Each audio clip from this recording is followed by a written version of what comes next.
the hood champion boxing and sports. In boxing, you find a way to win, or you find a way to lose.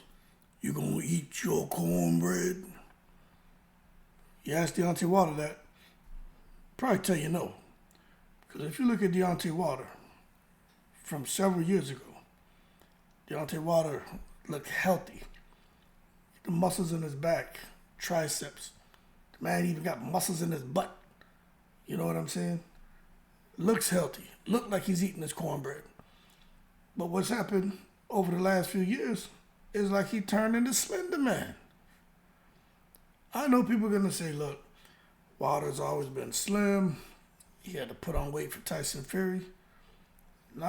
Hold your horses. Let's not take it to the stupid.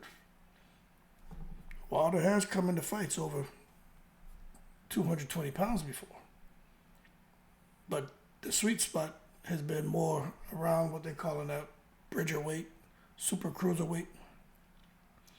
But my thing is this.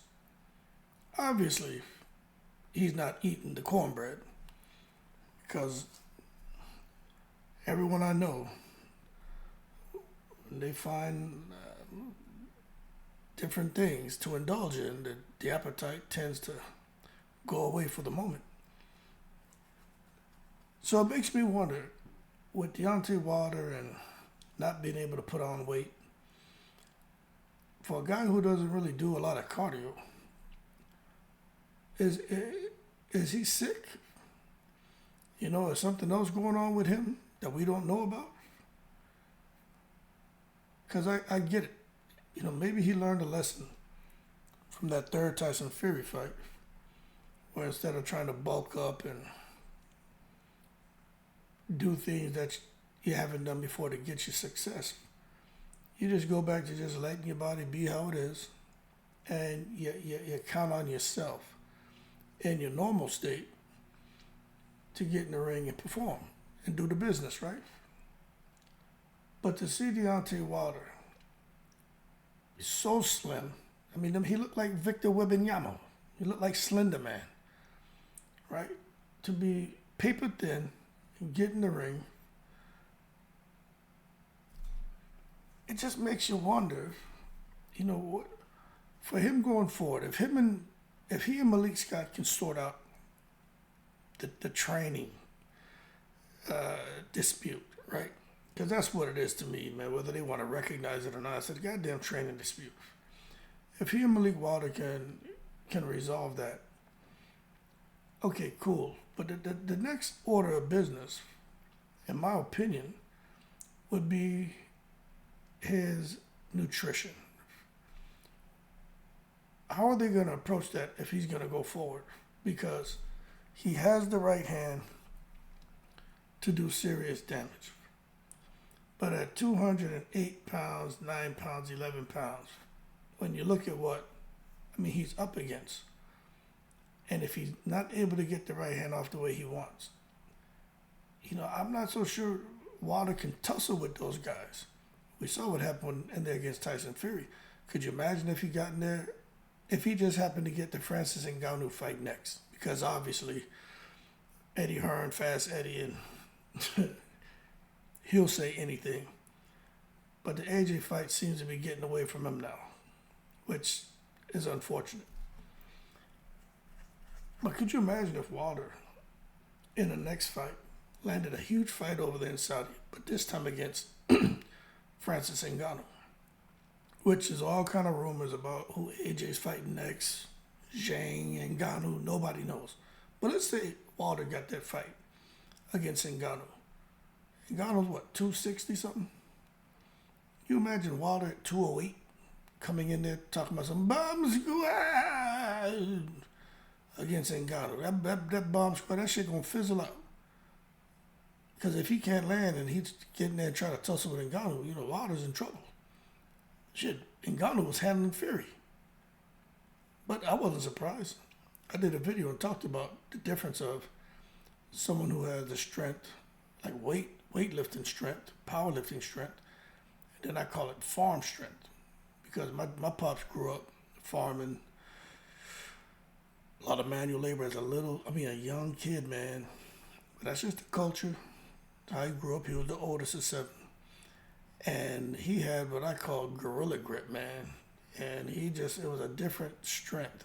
It's like you can't go in the gym and lift weights and develop that strength like what he had. I think a lot of people, men and women who grow up from small doing a lot of manual labor, from working on a farm, working on land, going and doing manual labor. I just think that's a different type of, the different muscles are developed, it's a different strength. And Ngannou has that. So going forward for Deontay Wilder, if he's gonna continue boxing, I wonder if you see, we hear him talking about the ayahuasca, taking the spirits and the juju and the wicked sorcery and all this shit, right? I'll say this. Maybe it was something that could be something medicinal. Maybe he's trying some natural way of drinking this tea and hoping it helps to heal something. Maybe there's something else going on with Wilder. I know the people out here who are Fury fans or who don't think highly of Wilder. I can only imagine what y'all are going to put in the comments. But I'm just having a serious conversation, because if you could, it's 2024. Hold your horses and let's not take it to the stupid. At least wait till we get to the 15th of January before you start taking it to the stupid. Maybe there's something more going on with this man. You know what I'm saying? But that being said, if there isn't anything going on with him, I think Wilder should definitely be eating his cornbread, because he got to put some weight on. Some potatoes. Shit, man, he can hit me up. He can come on over here, man. I'll curry some chicken for that, man. Some pilau, watercress, nice little cucumber salad. That joker leave here, he put on about 6-7 pounds. He come over here, man. But out there in Alabama, man, they ain't cooking all that. Straight Southern food. I think old Wilder need to get his hands on some cornbread. I don't care if it's that Jiffy Mix or whatever it is. He need to get himself on something, because he can't continue. Look at how healthy the man looked over in the other photo. That's where he kicked Charlie Z's ass. And then look at him here and how he looks today. What happened? That's all I'm saying. Yeah, he's always been a slim guy. He's not a Lennox Lewis type build, but he had more weight on him then. So I'm just trying to understand what the hell's going on. Anyway, y'all keep cool. Shout out to the veterans. 7 continents. Wilder need to eat his cornbread and not give it away.